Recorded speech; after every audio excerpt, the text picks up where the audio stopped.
Bismillahirrahmanirrahim. Alhamdulillahillazi nahmaduhu. Serta bapak-bapak jamaah Masjid Ikhwanul Muslimin, jamaah Masjid Nurul Ihsan, dan jamaah Masjid Nurul Hidayah, serta ibu-ibu dari majelis taklim yang tidak dapat kami sebutkan, bapak-bapak, ibu-ibu, dan adik-adik yang telah menyediakan waktu untuk memenuhi undangan kami pada malam ini. Tak lupa kami mengucapkan terima kasih kepada masyarakat. Bismillahirrahmanirrahim. Al-Fatihah ila hadratin Nabil Karim.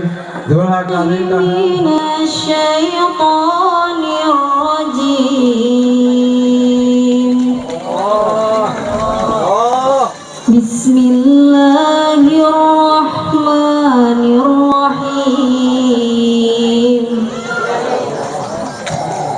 Kepada Allah dari godaan syaitan yang terkutuk, dengan nama Allah yang Maha Pengasih dan Maha Penyayang. Maha suci Allah. Alhamdulillahilladzi hadana li hadza wa ma kunna linahtadiya laula. Assalamualaikum warahmatullahi wabarakatuh.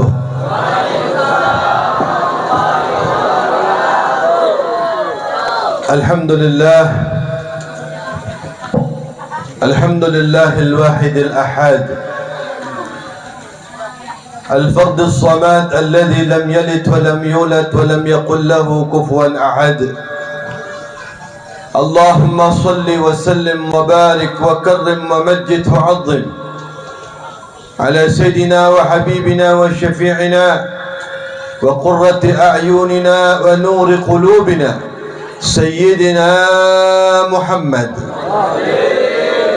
وعلى آل محمد وعلى أصحاب محمد وعلى قرابة محمد وعلى من تبعه إلى يوم الميعاد. أما بعد، فقال الله تعالى في القرآن العظيم وهو أصدق القائلين: أعوذ بالله من الشيطان الرجيم، بسم الله الرحمن الرحيم.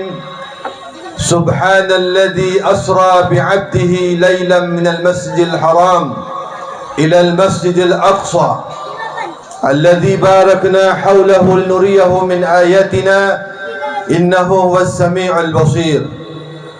وقال الحبيبكم الأعظم والنبيكم الأكرم رسول الله صلى الله عليه وسلم: أول ما يحاسب يوم القيامة صلاته، فإذا قبلت قبل سائر عمله، وإذا ردت رد سائر عمله، أو كما قال النبي صلى الله عليه وسلم.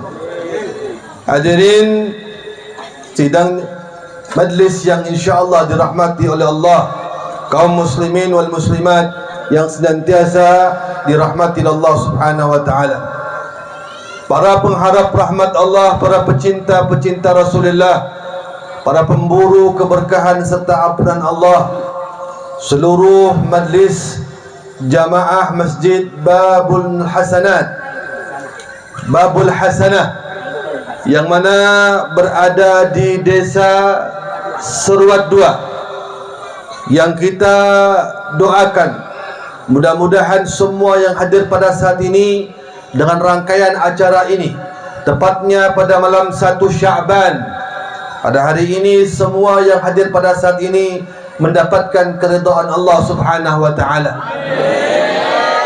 Maka kalau kita semua sudah mendapatkan keridhaan Allah, yang tadinya datang membawa hajat, Allah kabulkan hajatnya. Yang tadinya membawa hajat titipan orang lain, insyaAllah juga dikabulkan hajat mereka semuanya. Yang datang dengan bawa penyakit, baik penyakit rohani maupun jasmani, Allah angkat penyakit-penyakitnya semuanya. Dan mudah-mudahan insyaAllah di majlis ini juga mengundang keberkahan keberkahan umur, keberkahan harta, keberkahan jabatan, keberkahan anak keturunan, keberkahan yang menambahkan kebaikan untuk kita semua. Amin ya rabbal. Dan mudah-mudahan insyaAllah berkat perkumpulan kita kali ini, kelak di insyaAllah kita semua akan dikumpulkan kembali di surga Allah bersama Rasulullah sallallahu alaihi wasallam. Amin ya rabbal alamin. Alhamdulillah, tentunya yang saya hormati segenap para alim ulama, tokoh agama, tokoh masyarakat, tokoh pemuda, tokoh adat, para tuan-tuan guru, guru-guru ngaji, ustaz-ustazah, para sepuh, para orang-orang tua yang tidak saya bisa sebutkan satu persatu, tentunya tidak mengurangi hormatnya saya kepada mereka semuanya, dan kita yakin keberadaan mereka menambah keberkahan di majlis yang mulia ini. Kita doakan mudah-mudahan mereka semuanya panjang umur dalam keadaan taat, sehat, ibadah kepada Allah Subhanahu wa taala. Dan salam penghormatan secara khusus saya sampaikan kepada segenap kepanitiaan daripada Hari Besar Islam Isra wal Mi'raj dan segenap pengurus Masjid Babul Hasanah yang hari ini telah menyelenggarakan peringatan Isra wal Mi'raj, dan terutama salam khusus, salam ta'zim saya sampaikan secara pribadi kepada saudara saya Bapak Amir, karena beliaulah, dengan wasilah beliaulah saya sampai di kampung ini. Mudah-mudahan pertemuan kita kali ini mengundang daripada ridha Allah Subhanahu wa taala. Amin. Ya rabbal. Sebelum saya melanjutkan ceramah tausiah Isra Mi'raj, kiranya kalau saya mohon pada semuanya agar menambah keberkahan, kita puasa dulu rokok, gimana? Setuju atau tidak? Karena ini acara-acara mulia. InsyaAllah bagi yang merokok nanti setelah acara ini silakan merokok berjamaah, silakan, nggak masalah. Tapi InsyaAllah selama acara dimulai kita sepakat, kita berhenti dulu, kita puasa dulu rokok, sehingga InsyaAllah kita semua betul-betul mendapatkan pandangan Allah secara sempurna. Setuju? Setuju? Ya, baik. Alhamdulillah. Alhamdulillah, walaupun pada hari ini merupakan hari atau malam 1 Sya'ban, tetapi kampung ini tetap semangat untuk mengadakan Isra wal Mi'raj Nabi Muhammad sallallahu alaihi wasallam. Ada apa dengan Isra wal Mi'raj? Kenapa mesti diperingati? Kenapa kita harus memperingati setiap tahunnya? Maka ternyata setiap peringatan Isra wal Mi'raj yang kita peringati, tentunya kita ingin ambil hikmah, pelajaran agar kedepannya penghambaan kita, ibadah kita kepada Allah semakin baik. Betul atau tidak? Agar kita punya ibadah, baik itu salat, entah itu akhlak, entah itu sikap saudara, suami, istri, semuanya makin baik. Betul atau tidak? Kenapa? Karena ini Isra wal Mi'raj itu sangat erat kaitannya dengan seluruh syariat-syariat Nabi Muhammad SAW. Tepatnya daripada 10 kenabian itu, di tahun itu Rasulullah mengalami satu ujian yang luar biasa. Apa itu? Paman beliau yang bernama Abu Talib, orang yang membackup beliau, membentengi beliau daripada orang-orang kafir Quraisy yang akan menghantam beliau, yang akan membunuh beliau, yang akan mencincang beliau, itu semuanya tidak bisa terwujud karena masih ada figur paman beliau yang bernama Abu Talib. Keseganan orang-orang kafir Quraisy, ya, kesungkanan daripada orang-orang kafir Quraisy membuat mereka tidak begitu berani untuk menghantam keponakan Abu Talib, yaitu Rasulullah SAW. Nah, di tahun itu, singkat cerita, tahun 10 kenabian itu Abu Talib meninggal pada tanggal 22 Rajab. Belum lama Rasulullah mengalami kesedihan dengan peninggalan Abu Talib. Masya Allah, tidak berapa lama, tepatnya bulan Sya'ban, itu Rasulullah juga mengalami kesedihan yang beruntun karena istri beliau yang bernama Sayyidah Khadijah, seorang wanita yang salihah, yang mana sebelum kawin dengan Rasulullah itu orang yang paling kayanya orang. 2/3 aset di kota Madinah itu kepunyaan daripada Sayyidah Khadijah, istri Nabi Muhammad SAW. Ketika dia dikawini Rasulullah SAW, maka semua yang beliau miliki, harta, jabah, kekayaan, bahkan waktu, semua yang dia miliki dia sumbangkan, dia berdayakan untuk perjuangan suaminya Rasulullah sallallahu alaihi wasallam. Sampai-sampai di akhir kehidupan beliau, Rasulullah menangis. Kenapa? Istri beliau itu terdapat pakaian beliau ada 83 tambalan karena tidak memiliki pakaian yang lain. Sampai-sampai istri beliau ini mengatakan, ya Rasulullah, jikalau seandainya belum terdapatkan kain kafanku nanti, tolong ya Rasulullah, kiranya nanti kain kafanku itu aku minta dari sorbanmu. Dari sorbanmu itulah jadikan kain kafanku. Masya Allah. Ya, makanya Rasulullah sangat kehilangan. Kita kalau seandainya ditinggal oleh sang istri, ya, 1 hari saja, ini yang suami kira-kira terasa atau tidak? Ada yang hilang atau tidak? Tentu ada yang hilang, betul atau tidak? Nah, ini Rasulullah bukan hanya 1 hari, tapi seumur hidup beliau ditinggalkan oleh istrinya karena istrinya tersebut kembali ke hadapan Allah Subhanahu wa taala. Makanya Rasulullah SAW pada saat itu mengalami ujian yang luar biasa. Ditinggalkan Abu Talib paman beliau dan ditinggalkan oleh Sayyidah Khadijah istri beliau. Maka untuk itulah di antara hikmah selain Allah untuk menampakkan, memberikan, memperlihatkan tanda-tanda kebesaran Allah, seperti tadi ayat yang dibaca oleh qari'ah kita, Allah mengatakan subhanalladzi, maha suci Allah, asra bi'abdihi lailan, yang telah memperjalankan seorang hamba pada sebagian malam, ya, dari Masjidil Haram ila Masjidil Aqsa linuriyahu min ayatina, untuk memperlihatkan tanda-tanda kami, kata Allah, tanda-tanda kebesaran Allah. Selain itu juga Allah juga ingin menghibur Rasulullah sallallahu alaihi wasallam. Jadi hiburan itu, refreshing itu diperbolehkan dalam syariat. Sampian kalau ada rezeki bawa keluarganya, menghibur keluarganya, itu dianjurkan, bahkan hal yang mubah. Tetapi ingat, hiburan yang bagaimana? Hiburan yang mana tidak sampai menghilangkan hubungan kepada Allah. Contohnya Nabi itu dihibur dari mana ke mana? Dari Masjidil Haram ke Masjidil Aqsa. Dari masjid ke masjid. Lalu ada apa itu masjid? Ternyata masjid itu merupakan wadah untuk kita memperbagus, memperkuat, memperkencang, memperdalam penghambaan kita kepada Allah. Tempat kita menggali ilmu, masjid. Tempat kita ibadah, masjid. Tempat kita mentawadukkan diri, merendahkan diri kepada Allah, masjid. Tempat membangun ekonomi, masjid. Membangun ekonomi ke mana? Iya, Islam itu dibangun, dibesarkan lalu daripada masjid. Maka saya pernah diundang di Banjarmasin terkait dengan masalah ini, memberdayakan masjid dengan judul orientasi pemberdayaan wakaf produktif di Banjarmasin. Maka masjid ini sebenarnya banyak sekali fungsinya. Makanya wajar saja ketika satu orang tanya, ya Rasulullah, ma khairul biqa' fil ardi, apa tempat yang paling baik di permukaan bumi ini? Ternyata Rasulullah mengatakan, la adri hatta sa'altu akhi Jibril, aku belum bisa jawab.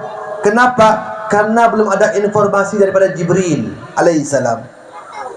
Maka ketika Jibril datang, Rasulullah tanya, ya Jibril, ma khairul biqa' fil ardi, apa tempat yang paling baik di permukaan bumi ini?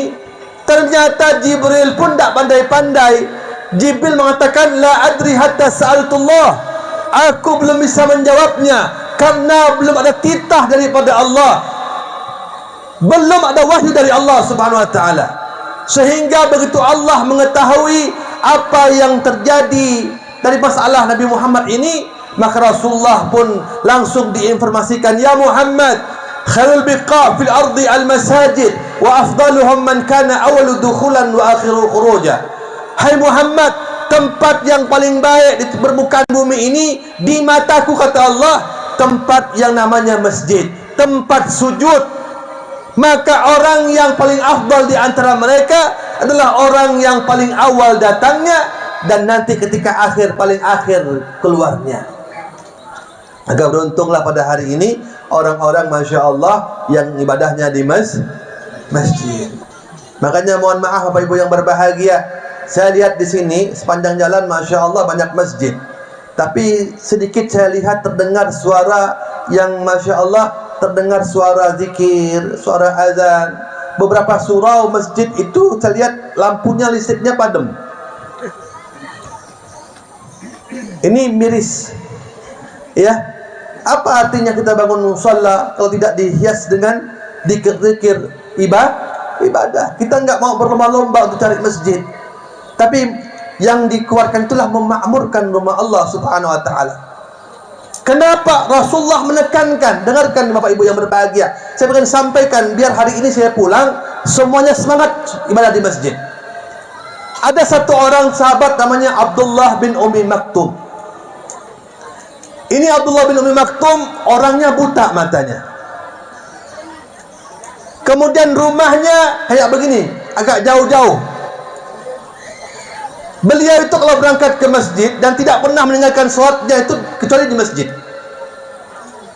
Beliau itu jika pergi ke masjid dipapah. Abang ngocak mencurangi ke apa? Digandeng. Apa digandeng? Ditonton, digandeng. Gandeng. Satu ketika dia merasa berat. Kenapa? Karena apa? Orang yang bisa menggandeng beliau itu nggak muncul, sehingga beliau memberanikan diri kepada Rasulullah untuk mengatakan begini, ya Rasulullah, inni faqir, laisa qa'idun yuqiduni. Ya Rasulullah, saya ini fakir dan tidak ada satupun orang yang mana mentuntun aku, menggandeng aku untuk ke masjid. Ya Rasulullah, kiranya aku pengen izin saja, di mana kalau seandainya salatku itu di rumah saja. Kenapa? Karena aku buta, rumahku agak jauh. Dengarkan ini, ibu-ibu tolong dengarkan, Masya Allah, biar bisa mendorong suaminya, biar semangat ke masjid. Paham? Ngerti itu tidak? Nah, apa jawab Nabi? Pertanyaan ini tidak dijawab dengan jawaban, tapi dijawab Rasulullah dengan pertanyaan baru. Rasulullah bilang apa? Hal sami'tum nida? Hai Ibn Maktum, apakah kau dengar azan atau tidak? Bala ya Rasulullah. Iya ya Rasulullah. Apa tanggapan Nabi setelah itu? Rasulullah bilang apa? Kalau begitu fa'ajib, maka kusarankan engkau wahai Ibn Maktum, tidak kusarankan engkau salatmu di rumah, tetap engkau itu salatnya itu harus di masjid. Engkau wajib untuk mengurus masjid, memakmurkan masjid. Masya Allah. Sampean mau tahu, itu bin Maktum buta matanya, rumahnya agak jauh. Ya, rumahnya agak jauh, kemudian buta. Kita ini buta pun dadak. Betul? Motor banyak. Lalu apa yang menghalang kita untuk ke masjid? Saya mau tanya kira-kira apa? Kalau bukan karena kemunafikan, kalau bukan karena lemahnya iman, itu yang membuat kita, Masya Allah, akhirnya kita jadi orang yang tak bersyukur sama Allah. Banyak harta seakan-akan tak punya apa, tak berkah.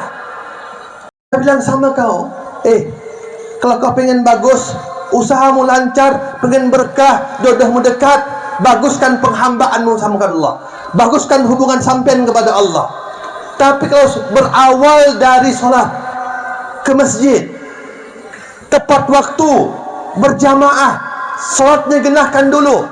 Tapi jika sampean ya subuh jam 7, dohor mau dekat asar, asar mau dekat maghrib, maghrib mau dekat isya, isya hilang lalu kata orang Melayu, isya tak ada kabarnya, tahu-tahu minta surga Firdaus, minta kaya, minta sawit naik, minta bini mancung hidungnya, tebal alisnya, putih melepak, Masya Allah lakinya lawak, tapi solatnya jauh. Macam ini Masya Allah tak mungkin dapat. Yang dapat pun bonyok. Betul? Betul? Makanya baguskan penghambaanmu sama Allah. Ini tidak Masya Allah. Begitu terdengar suara azan, hayya 'alas salah, ayo salat, ayo salat, kata orang azan. Hakikatnya itu Allah yang manggil, ayo salat hambaku. Yang kedua kali, hayya 'alal falah, ayo yang mau beruntung, sini, kata Allah. Tapi apa yang terjadi? Tedung boleh. Betul orang itu. Banyak. Banyak di sini. Banyak. Tak ada insyaAllah. Aman, aman gitu. Hah? Orang waktu maghrib masih noreh getah. Subuh-subuh jam 2 subuh turun, subuh hilang. Masya Allah. Ini orang seperti ini. Dengarkan, Masya Allah. Biar dia punya harta banyak, kasat matanya banyak, tapi tidak berkah. Lihat nanti Allah akan cabut dia sedikit. Tu'izzu man tasha wa tuzillu man tasha biyadikal khair innaka ala kulli syai'in qadir. Allah itu, dengarkan, ini tauhid kita semuanya. Allah kalau nak pengen majukan, mengayakan orang yang fakir, mudah bagi Allah. Betul atau tidak? Allah akan mencabut orang yang kaya jadi fakir, juga mudah bagi Allah. Saya ni lihat langsung.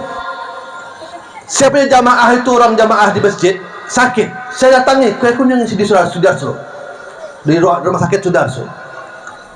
Tak berapa lama di samping kamar tersebut ada satu orang, seorang istri. Setiap dia itu mengambil sendok yang isinya air, itu dituangkan kepada mulut suaminya. Tapi saya lihat itu suaminya mesti apa itu, menggeleng-gelengkan kepala dulu, begini-begini dulu. Saya bilang, kenapa? Sakit apa ini? Sepertinya yang lain segar-segar saja. Saya tanyakan sama dia, ibu, suami ibu sakit apa? Tiba-tiba matanya berkaca-kaca dan mengatakan, Pak Haji, dia bilang begitu,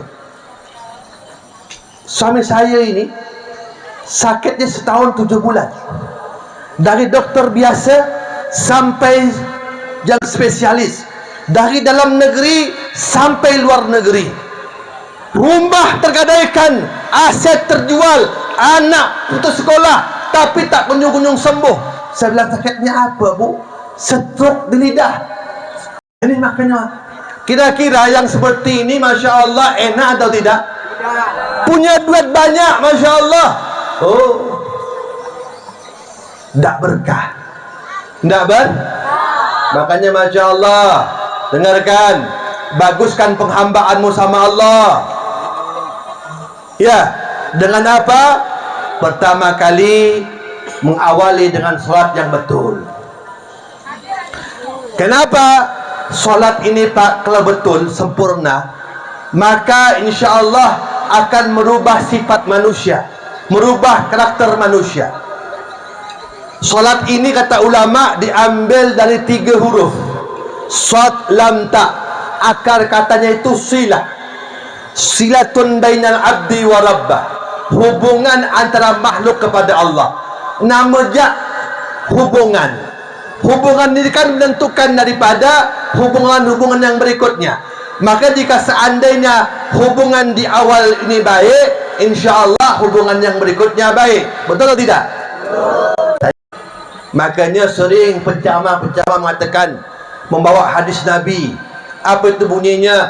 Awwalu ma yuhasabu yaumal qiyamah salatuh.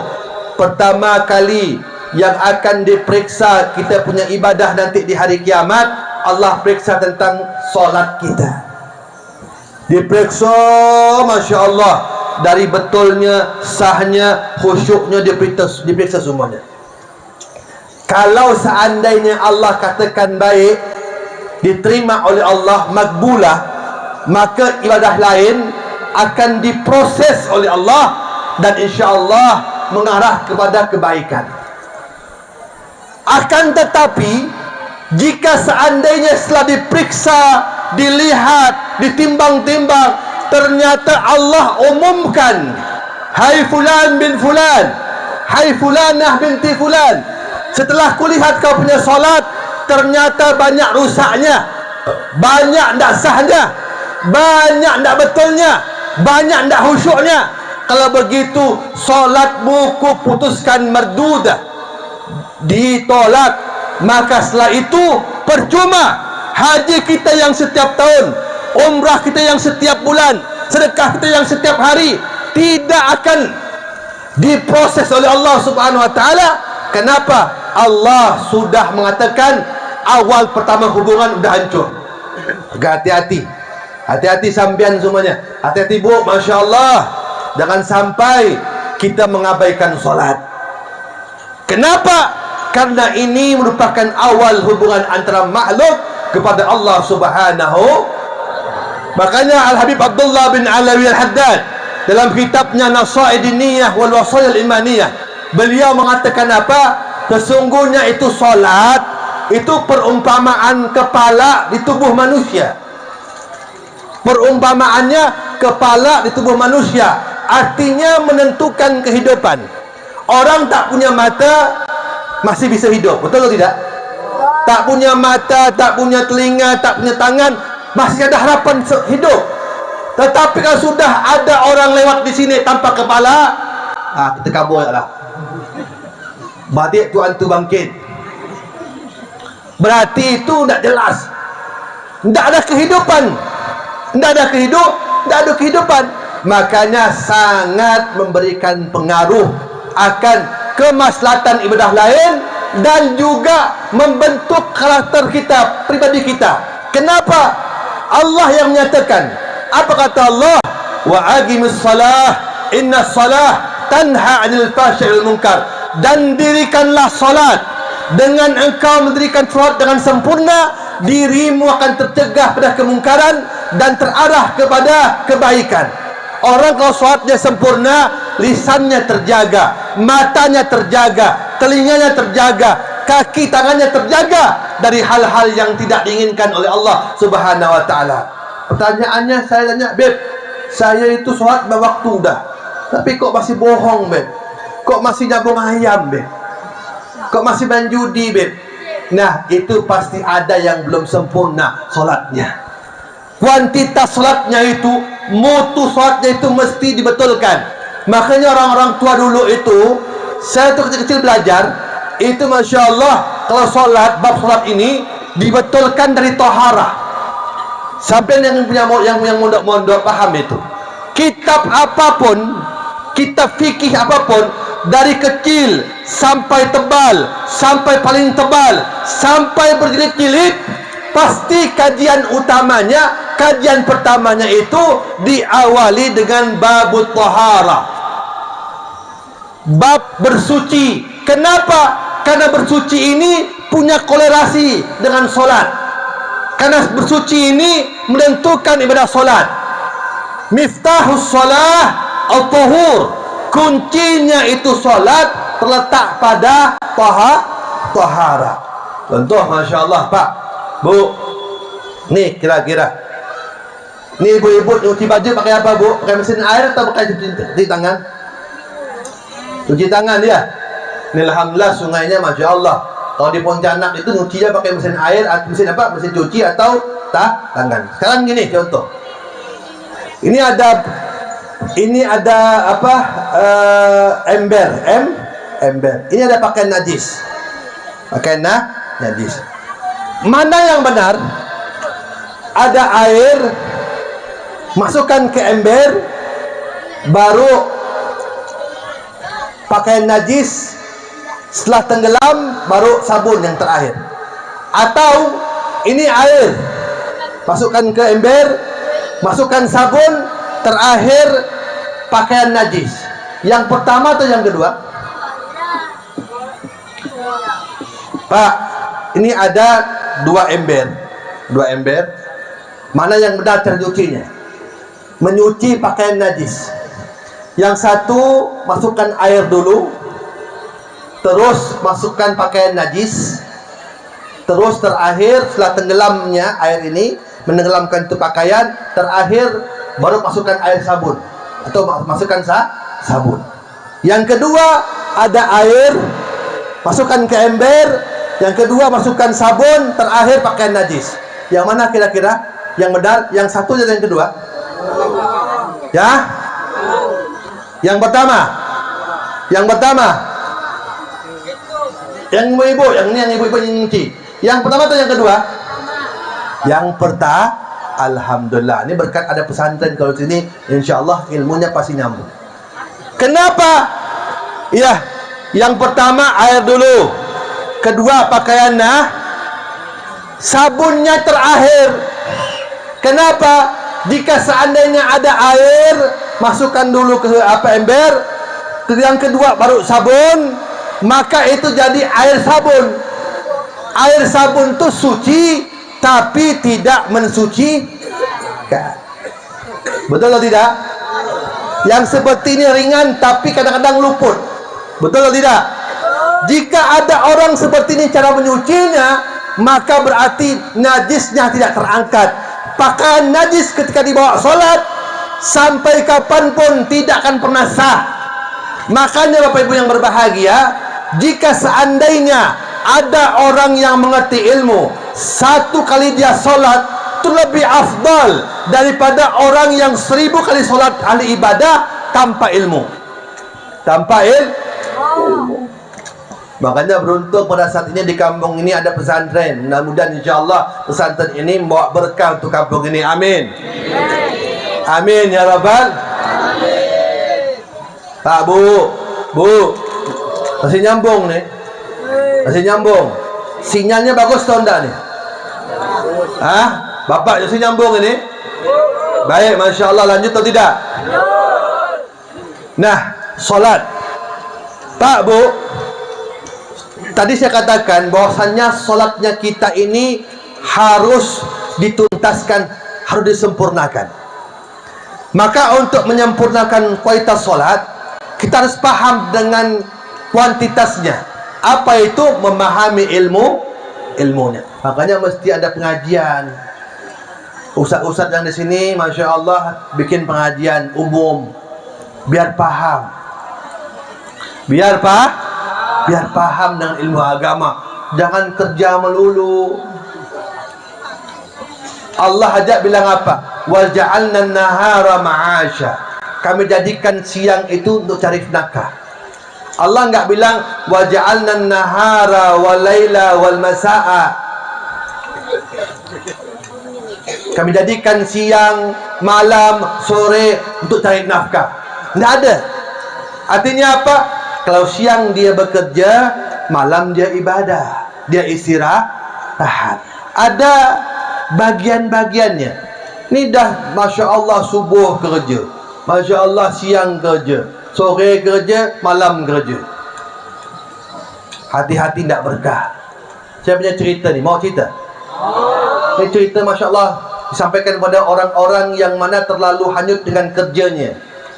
Ada seorang laki-laki punya istri, punya orang suami, punya istri ini Masya Allah luar biasa. Suami dan istri ini buka toko supermarket kecil, minimarket.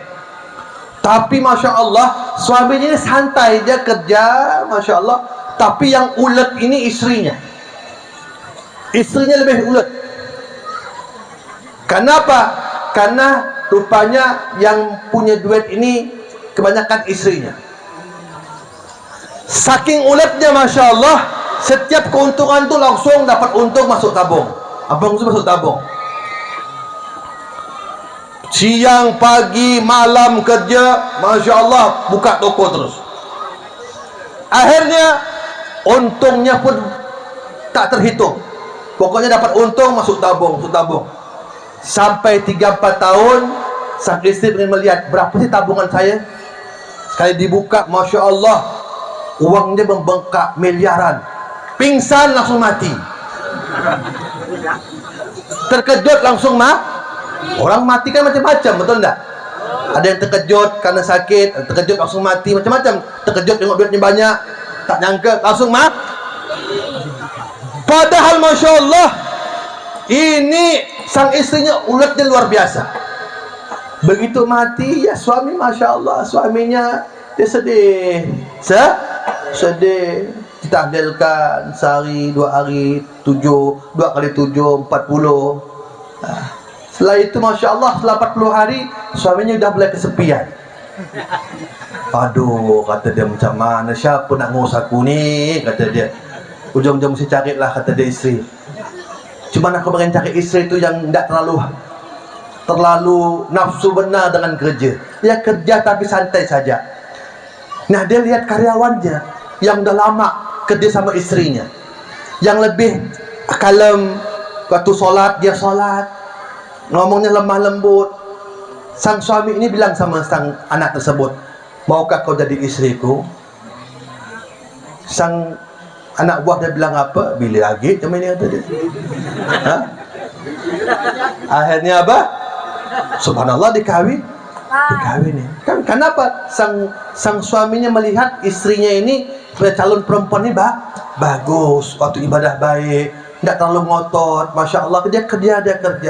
Nah, ketika Masya Allah kawin, sang suami ini membawa tabungan sang istri yang pertama yang meninggal. Dia bilang, Dek, ini hasil tabungan istriku yang selama ini dia bekerja, maka pada hari ini saya berikan kepada kau. Apa kata sang istri yang nomor 2 ini? Bang, saya baru sadar sekarang ini. Bertahun-tahun saya kerja, saya kira kerja saya ini untuk kerja dengan istri abang. Rupanya terbalik. Ternyata istri abang lah kerja untuk saya. Ini yang kerja, Masya Allah ya. Makanya Masya Allah, tolong ya, kalau kerja itu semangat boleh, tapi jangan lupa waktu ibadah, tetap ibadah. Baik, lanjut lagi tentang masalah sholat tadi ini. Maka Bapak Ibu yang berbahagia, saya ingin sampaikan beberapa hal yang sangat penting. Pertama, kita ini semua, apalagi orang kampung ini, termasuk orang-orang yang awam. Keilmuan kita ini masih sangat jauh daripada kesempurnaan. Betul atau tidak? Iya. Kalau saya tanya berapakah fardul wudu, mungkin tak semua yang tahu, mungkin ustaz tahu. Berapakah yang wajib ketika wudu? 4 ke 5. Mana yang benar nih, Bu? Yang wajib ketika wudu itu ada berapa? Jawab yang kompak, berapa? Fardul wudu ada berapa? Ada? Ni nampaknya malu-malu. Ya. Malu-malu. Berapa? Tak usah nak malu-malu, berapa? Ni malu-malu tak tahu ke mau malu-malu bang ni? Ada 6. Allah. Ada berapa? 6. Betul tak 6? Ada 6. Yang pertama apa? Niat. Apa bunyi niatnya? Yang kedua, membasuh muka. Apa tak hidung pula? Allah yahdi, Masya Allah. Membasuh muka. Yang ketiga, membasuh tangan sampai Yang keempat, mengusap sebagian kepala. Muka bahasanya basuh, tangan bahasanya basuh. Kenapa waktu kepala ni, rambut ni mengusap? Beda memang caranya. Kalau membasuh itu mengambil air langsung jatuh ke tempat basuhan. Basuh langsung jatuhkan ke muka. Itu basuh. Basuh langsung ke tangan. Tapi kalau mengusap, ambil airnya jatuhkan dulu, sisanya baru diusapkan. Itu namanya ngusap. Paham kira-kira? Itu indahnya Quran begitu. Yang pertama apa? Niat. Yang kedua, membasuh muka. Yang ketiga, tangan sampai sini. Yang keempat, mengusap kepala. Yang kelima, basuh kaki sampai mata Yang keenam, tertib, tak boleh terbolak-balik. Musim hujan kaki dulu, musim panas muka dulu. Tak boleh. Harus tertib. Tertib. Tahu tak tertib? Tersusun. Nah, yang begini-begini aja Masya Allah. Satu kok saya buka ni, tak semua faham. Nah, kalau solat seperti ini, kira-kira bahaya tak solat kita? Bahaya tak? Terancam tak? Berarti kelemahan kita. Sadar itu kelemahan kita. Yang kedua, anggaplah orang kampung seluas ni semuanya dah pintar semua dah. Dah alim semua dah. InsyaAllah belum tentu juga nanti diperiksa khusyuknya. Nabi mengatakan besarnya pahala orang tersebut tergantung besarnya kadar khusyuknya. Cuman masalahnya ni, kita ini sampai saat ini belum pernah khusyuk dari takbiratul ihram sampai salam. Betul atau tidak? Oh Bu, dengarkan. Coba ngaku, pernah tak solat selama ini dari takbiratul ihram sampai salam khusyuk dari awal sampai akhir? Pernah tak? Tak pernah. Ngaku. Bapak, Masya Allah, pernah tak? Samalah dengan saya. Berat memang khusyuk ini. Betul tak? Berat. Makanya Nabi ajarkan doa. Apa kata Nabi? Allahumma inni a'udzubika minal ilmin la yanfa wa min qalbin la yakhsha. Ya Allah, jauhkanlah aku dari ilmu yang tak bermanfaat dan dari hati yang tak mampu khusyuk. Dulu orang-orang tua itu mengajarkan, nak, dia bilang apa? Dinamakan takbiratul ihram itu, dinamakan takbiratul ihram, begitu kita Allahu Akbar, semua itu haram untuk diingat kecuali hanya kepada Allah. Setelah takbir ini haram ingat apapun kecuali hanya kepada Allah. Itu makna takbiratul ihram. Cuman masalahnya kita ini terbalik. Begitu kita takbiratul ihram Allahu Akbar, semua yang lupa ingatnya waktu solat. Betul tak? Rumah belum terkunci, ingat waktu solat. Anak belum masuk berak, ingat waktu solat. Laki belum balik, ingat waktu solat. Betul tak? Ada tak orang di sini? Banyak. Kalau begitu, bermasalah tak kita punya solat ni? Nah, kalau macam ini, bisa-bisa kita punya solat ini tak diterima oleh Allah. Kalau sudah tak diterima oleh Allah, berarti semua ibadah lain tidak akan diproses oleh Allah, apalagi diterima oleh Allah Subhanahu. Makanya hari ini kita harus cari solusinya, dan solusi tersebut sudah dijawab oleh Nabi, kan Nabi mengetahui keadaan umatnya. Makanya pada hari ini, bagaimana cara sambil kita belajar, kita mencari solusinya. Walaupun tak sempurna ilmu, minimal dianggap sempurna kita punya ilmu. Walaupun sampian tak mampu khusyuk, minimal dianggap khusyuk oleh Allah. Caranya bagaimana? Hanya ada satu jalan saja. Apa itu? Solatlah berjamaah. Baik dimanapun dia berada, terutama di masjid. Jangan sampai solat itu sendiri. Kenapa? Rasulullah mengatakan, yadullah fawqal jamaah. Naungan Allah, rahmat Allah bersamaan dengan orang yang berjamaah. Ketika orang berjamaah, maka Allah lihat turun rahmat Allah. Dengan rahmat Allah inilah, walaupun tak mampu sempurna kita punya ilmu, insya-Allah dianggap sempurna oleh Allah Subhanahu wa taala sambil belajar, sambil solat berjamaah. Walaupun tak mampu khusyuk, minimal insya-Allah dianggap khusyuk oleh Allah Subhanahu wa taala. Faham? Ngerti atau tidak? Dan orang yang sholat berjamaah nih Pak, sholatnya sama, waktunya sama, rakaatnya sama, tapi dengan orang yang sholat sendiri beda jauh. 1 berbanding berapa? 1 berbanding 20 tuh. Kalau kita hitung dengan 1 hari, kecil nampaknya. Coba cermati, coba kita hitung. Yang suka dagang, hitung-hitung. Setahun orang sholat sendiri dengan dibandingkan orang yang berjamaah, berarti dia telah membuang umurnya 26 tahun. Betul atau tidak? Orang sholat sendiri tidak berjamaah 2 tahun saja, maka secara hitung-hitungan matematisnya dia telah membuang umurnya 52 tahun. 3 tahun dia sholat sendiri tidak berjamaah, maka berarti dia telah membuang umurnya 78 tahun. 4 tahun dia sholat sendiri tidak berjamaah, 104 tahun yang dia buang percuma-cuma. 5 tahun dia sholat sendiri tidak berjamaah, ada 130 tahun yang dia buang percuma-cuma. 10 tahun dia sholat sendiri tidak berjamaah, ada 260 tahun yang dia buang percuma-cuma hanya perihal sholat. Rugi atau tidak?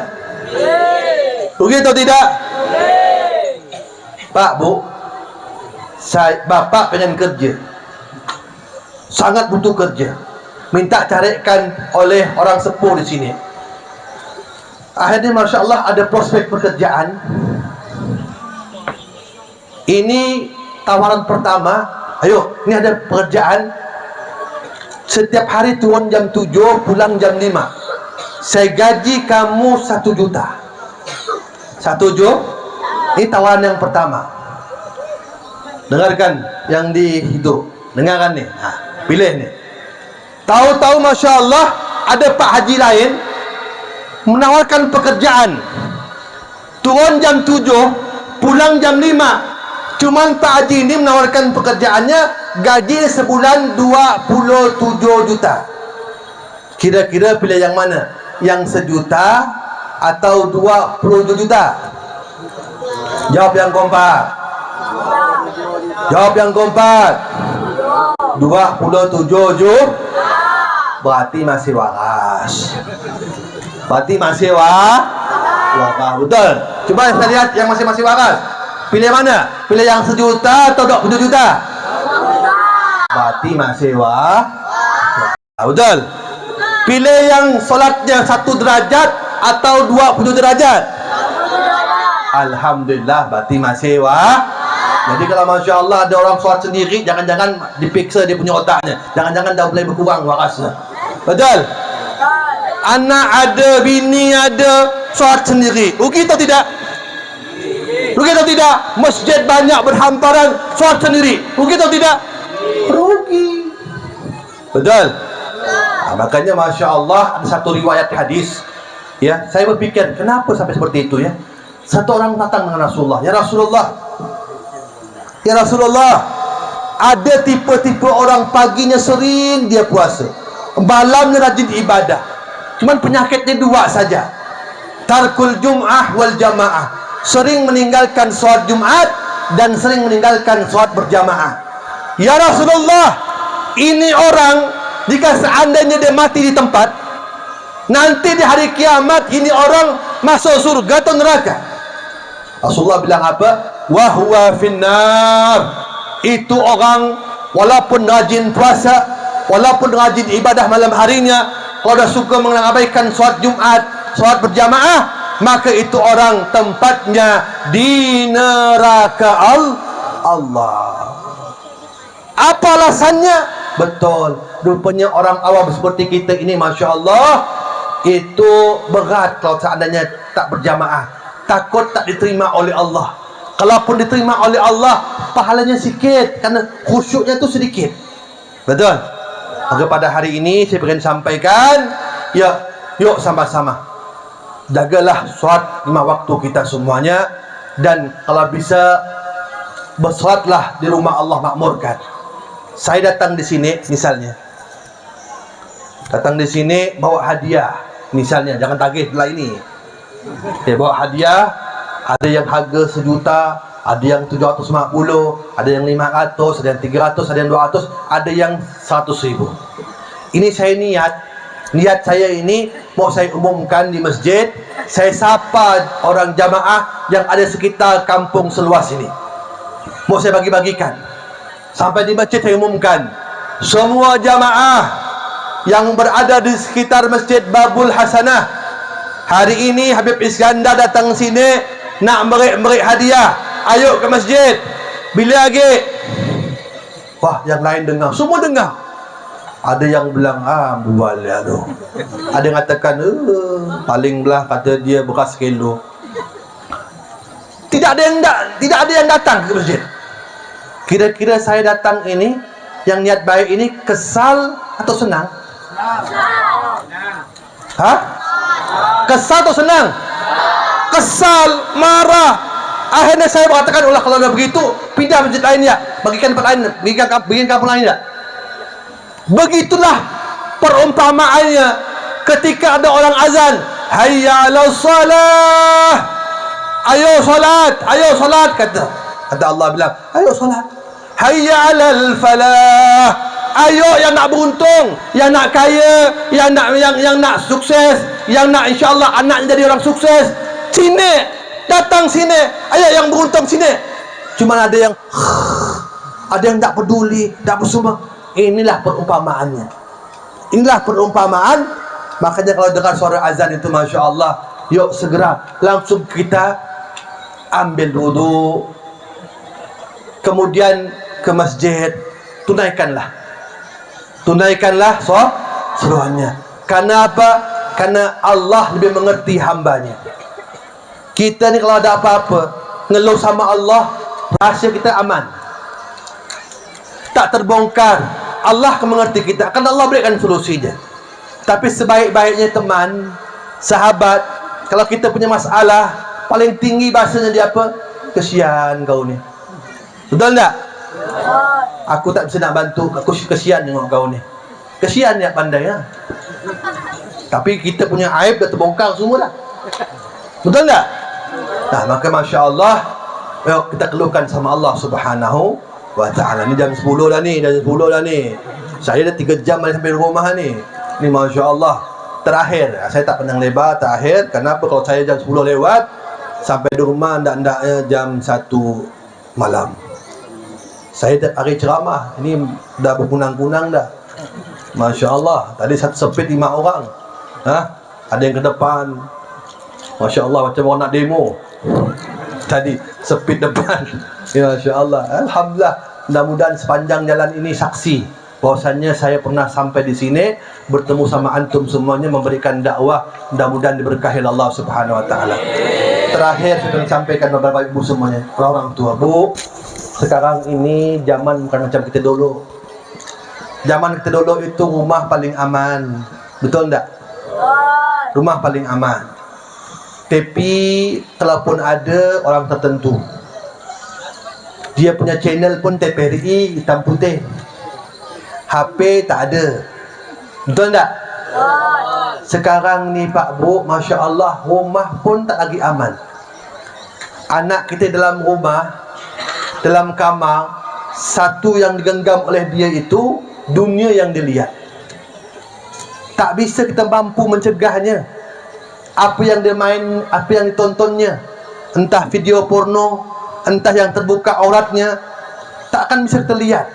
Yang mampu memfilter dia itu satu saja, pendidikan agama, takut sama Allah Subhanahu wa taala. Maka saat ini saya sampaikan di kampung ini, hidupkanlah pendidikan agama. Kalau ada pesantren di sini, masukkan anaknya pesantren. Sekarang pesantren kan dah punya 2 ijazah.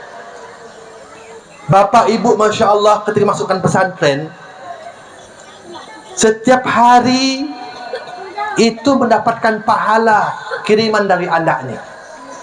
Saya ini seorang anak yang bukan anak kiai. Saya punya abah itu tukang las, saya punya umi guru ngaji. Tapi dia sadar, cukup aku yang seperti ini, cukup aku yang banting tulang, cukup aku yang seperti ini. Aku mesti panjang, aku punya amal. maka aku mesti jadikan anakku jadi orang yang baik, yang betul, jadi orang yang memperpanjang amalku. Saya dipondokkan jauh-jauh. Waktu itu pondok belum banyak ada, dikirimkan ke Bangil, Pasuruan. Hampir 8 tahun saya mondok di sana. Kali saya balik, Masya Allah, orang tua saya senang. Pertama kali khutbah Jumat, Masya Allah, itu uang dicium oleh beliau, disimpan, senang. Makanya pada ketika abah saya meninggal, saya bangun pesantren. Setiap saya letih membangun pesantren, saya teringat saya punya abah. Apa yang saya katakan dalam hati saya? Kalau abah tukang las saja bisa menjadikan anaknya ustaz, kenapa saya tak bisa jadikan anak orang lain jadi ustaz, memperpanjang amal? Bapak Ibu yang berbahagia, dengarkan pada saat ini. Cinta kepada anak itu jangan salah arti. Ada cinta buta, ada cinta terarah. Cinta buta macam mana? Contoh, kadang-kadang ada orang tua sayang dengan anaknya. Ketika waktu subuh terdengarkan suara azan, anaknya takut bangunkan. Janganlah kau bangunkan, sian dia letih. Lah, ni kira-kira cinta betul atau salah? Cinta betul atau salah? Ini namanya salah. Ya, kalau kita tidak mau mencampakkan kita api di dunia ini, takkanlah kita nak masukkan api kita, anak kita ke api neraka Allah. Contoh, rumah terbakar, anak kita dalam rumah tertidur, tak usah bangunkan, dia lagi letih, nak berkontrol berdua-bala. Betul tak? Betul tak? Tak usah bangunkan, letih dia sian. Jangan langsung anak, Masya Allah, langsung angah. Kalaulah kita itu tak mau anak kita dipanggang dengan api di dunia, apalagi di api di akhirat. Maka saat ini cinta sama anak itu harus terarah. Biarlah kita berpisah sesaat, tapi insya Allah kita punya anak tersebut akan memperpanjang kita punya amal. Anak yang di pesantren, mohon maaf saya katakan ya, dari dia tidur, dia solat, dia zikir, pahalanya ngalir kepada orang tuanya. Baik disambungkan, tak disambungkan, pasti mengalir. Tapi sekarang, Masya Allah, saya kemarin ceramah Isra Mi'raj di salah satu sekolah sanawiyah di pusat, di Pontianak. Selesai ceramah, semuanya berbaris salaman. Tidak ada dari pertama salaman sampai akhir cium tangan bolak-balik. Tapi cium tangan tak ada, cium tangan dikecup tak ada, ke kening, ke pipi, ke belakang. Ajaran mana pula macam ini ni? 5 tahun akan datang dia kebalik gini orang. Betul tak? Ya Allah. Tak usahkan nak cium tangan, cium kening, cium kaki orang tua. Oh, dapat dah sekarang ini. Saya ni kalau nak pergi ceramah, saya WA, saya telefon saya punya orang tua, minta doakan, minta selamatkan, minta panjang tolong ini. Karena orang tua lah kunci kehidupan. Tapi anak sekarang dah cium tangan je macam orang ketakutan. Padahal kalau cium tangan bolak-balik, Bu, Masya Allah. Kenapa bolak-balik, Beb? Bayangkan anak kalau cium tangan di sini, itu minta ridho sama orang tuanya. Kalau ini apa fungsinya? Ini orang tuanya setiap hari keringat darah, keringat mencarikan nafkah yang halal untuk anaknya. Ketika anaknya mencium tangan ininya, maka berkahlah yang dihadapkan oleh anaknya. Jika seandainya orang tua mendapatkan anak seperti itu dimanapun itu anak, insya Allah dia berhasil. Tapi anak sekarang ini luar biasa, pengaruhnya dah luar biasa. Video, internet, bahkan ibu-ibu sekarang pun banyak tahu. Saya ceramah di Mujahidin subuh, Masjid Raya Mujahidin di Pontianak. Pas saya ceramah, satu orang datang dengan saya, Habib, namanya Haji Tamim Ad-Dari. Dia ni wakil pengajian agama. Dia bilang, Habib ini kan menyampaikan ceramah setiap hari. Tolong sampaikan, Beb, ya. Sekarang ini di Pontianak itu, kami ini menjidang orang yang bercerai minimal 4 orang satu hari. 4 orang yang disidang perceraian. Kalikan kalau sebulan, kalikan berapa banyak yang bercerai. Sebabnya apa? Karena di rumah mereka tidak ada pendidikan agama, sementara teknologi menghancurkan mereka. Saya punya kawan tak sejauh-jauh, Masya Allah, dapat jodoh anak orang kampung perempuannya, tak kenal dengan HP. Bagus budaknya, subhanallah. Saya khutbah nikahnya. Setelah setahun ulang tahun sang istri, sang suami pun berikan hadiah HP Android. HP apa? Android yang bisa otak-atik itu. Wah, istri pun belajarlah dunia aplikasi. Terakhir dia belajar ilmu ngubah-ngubah, mengedit. Oh bu, Masya Allah, sekarang ni ada aplikasinya. Jangan khawatir, yang hitam bisa putih, yang pesek bisa mancung, yang tak beralis bisa beralis, yang muka biru bisa putih. Masya Allah, betul. Yang gemuk macam saya ni dirampingkan, yang tua dikuruskan, bisa semua. Nah, subhanallah, sang isteri yang polos tadi ini, Masya Allah, dapat ilmu tersebut. Dia pelajari. Foto laki dia berdua dengan dia dipotong. Dia mulai edit gambar dia. Hidung pesek mancungkan sikit, alis tebalkan sikit, putih dilepakkan sikit, putih hitam, wah, dikuruskanlah. Masya Allah. Ketika udah bagus, tak masalah, seperti itu tak masalah. Asal untuk pribadi, privasi, untuk dia seorang tak masalah. Tapi syaitan tak akan biarkan. Sifat dia perempuan ni kan suka kalau seandainya dia tampil, mesti ada yang komentar memujinya. Betul tak? Mau bini ustaz, bini habib, bini siapa pun begitu. Betul tak? Minimal Masya Allah suaminya yang muji. Makanya kalau misalnya dia ibu beli barang, suaminya suruh tengok kan. Jangan cuba-cuba sekali bilang, tak pantas baju ni dek. Malam tu ada khabar malam tu. Ada khabar malam tetap ditonggengkanlah. Puji Allah, mau dia tak cocok ke, dia cocok bilang, alah bagus dek, Masya Allah, cocok. Biar dia pakai dia pakai dia hitam, bajunya warna biru, biar biru sama hitam gabung, tak bagus kan dia. Kenapa? Perempuan tu bini paling pantang untuk dikritisi. Nah, tapi kalau dipuji, Masya Allah, udah. Ini cerita ya, bukan perempuan sini, perempuan sana. Nanti tak diundang lagi lah habis ini. Habis kita Masya Allah perempuan. Tidak, ni perempuan sana. Oh subhanallah. Begitu dah fotonya ni, Masya Allah, dah diedit betul. Syaitan bilang, ada. Untuk apa kau simpan-simpan, kata syaitan? Kau tak ada yang mujinya. Tunjukkanlah yang lain, nanti ada yang komen. Nah, akhirnya syaitan pun berhasil. Disimpanlah foto tadi ini, yang lakinya dibuang, kemudian tinggal dia seorang. Masya Allah diedit, Masya Allah, yang putih melepak, hidung mancung, alis tebal, disimpan di Instagram, di Facebook. Ada yang mukanya begini, ada yang mukanya begini, macam-macam lah pokoknya. Di Facebook itu dia berteman dengan ribuan orang. Nama enggak ada ramai-ramai seperti gitu.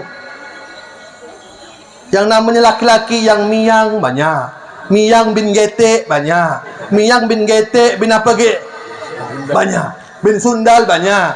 Nengok ada satu orang gambar, Masya Allah, tanpa suami, putih, Masya Allah, umurnya jauh lebih muda. Komen pak, komen. Aduh, mbak kok cantik betul, ayu betul mbak, dari mana ya? Ibu-ibu dipanggil mbak, tak tidur atau hari itu. Tak tidur dia. Siapa yang komentar aku ni ya? Tak tidur. Gatal untuk jawabnya. Masya Allah. Padahal di grup itu tu juga ada laki dia seorang, nama lain. Akhirnya apa, Masya Allah, sang ibu pun jawab juga komentar laki-laki itu. Tidak banyak komentarnya. WK.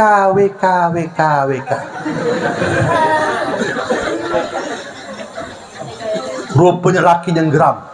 Pulang rumah ribut. Setiap hari dapat komentar baru, ribut lagi. Sampai terakhir syaitan terus mengompori.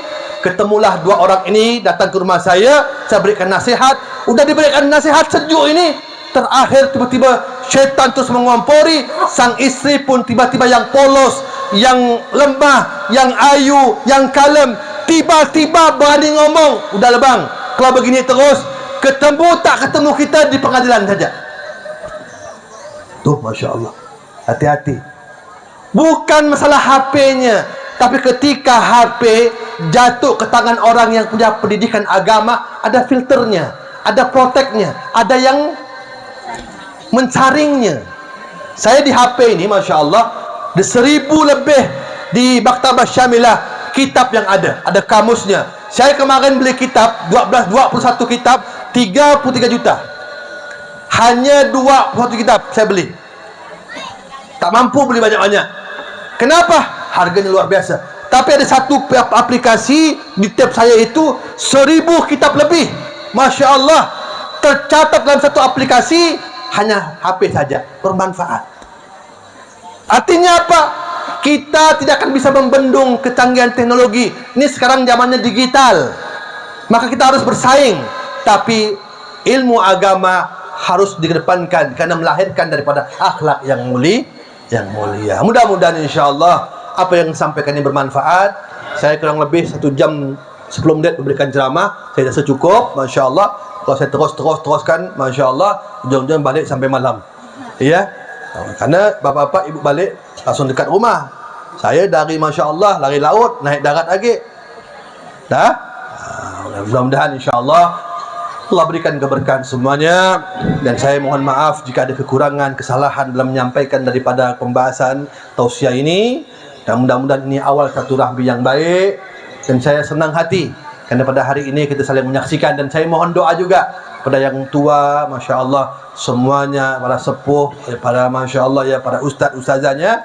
Mohon doakan mudah-mudahan saya, keluarga, para santri semuanya mendapatkan keberkahan, mendapatkan ilmu yang manfaat dan bisa berguna untuk bangsa, agama dan negara. Amin ya rabbal alamin. Itu yang saya sampaikan. Billahi taufiq wal hidayah wal ridha wal inayah. Wassalamualaikum warahmatullahi wabarakatuh.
Rasulullah